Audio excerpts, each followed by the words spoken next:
পাপা কি খাচ্ছ? হুম, চিট বাদাম?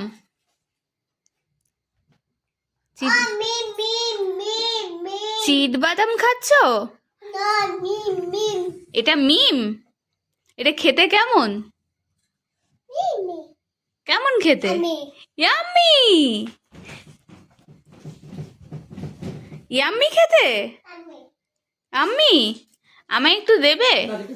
আমায় একটু দাও, আমায় একটু দাও।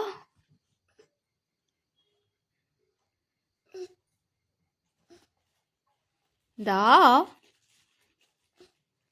কই? এইটুকু? এ মা, একটা টুকরো দিয়ে দাও। আমায় একটু দাও। ভাঙতে হবে না, গোটাই দিয়ে দাও, একটা গোটা দিয়ে দাও। তুমি একটা খাও, আমাকে একটা দাও। তুই আমার দিকে আসিস।